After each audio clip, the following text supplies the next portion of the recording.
राष्ट्रीय स्वयंसेवक संघ आरएसएस की स्थापना डॉक्टर केशव बलिराम हेडगेवार ने विजयदशमी के पावन अवसर पर 1925 में की थी।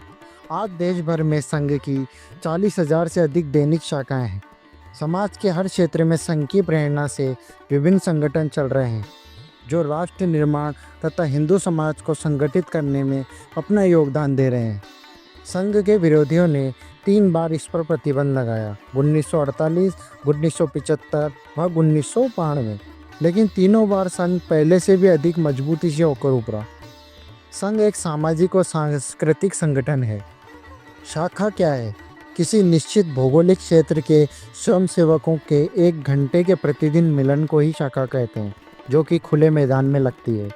प्रतिदिन 1 घंटे की शाखा में विविध शारीरिक व्यायाम, खेल, देशभक्ति गीत, विविध राष्ट्रहित के विषयों पर चर्चा तथा भाषण और मातृभूमि की प्रार्थना होती है।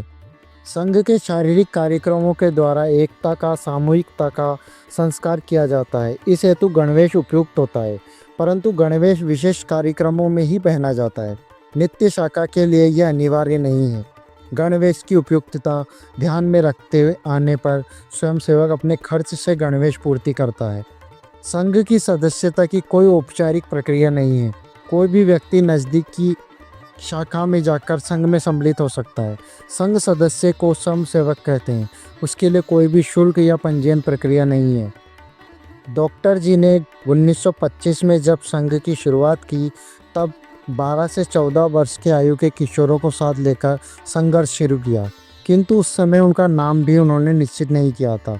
संगठन का नाम क्या रखा जाए, इस संबंध में उन्होंने सहयोगी के साथ विचार विमर्श किया।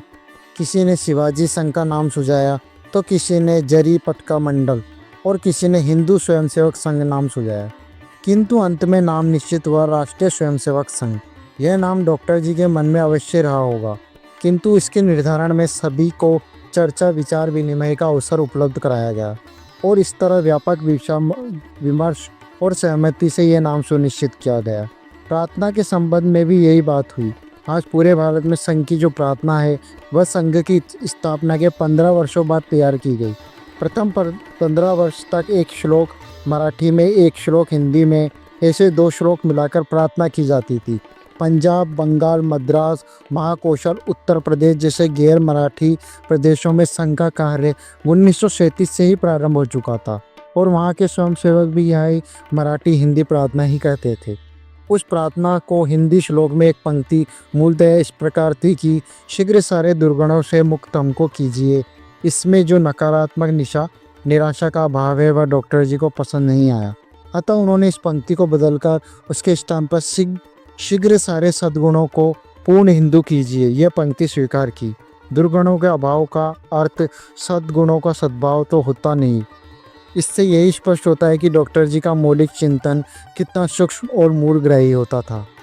संघ द्वारा स्वीकृत उत्सव के संबंध में इसी मौलिक चिंतन का साक्षात्कार होता है। संघ ने किसी भी व्यक्ति को अपना गुरु नहीं माना है।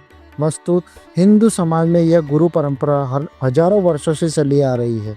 डॉक्टर जी भी उसी परंपरा का अनुकरण कर स्वयं गुरु स्थान पर आरूढ़ होते, तो उनके लिए न तो उन दिनों और न आज भी कोई उन्हें दोष देता।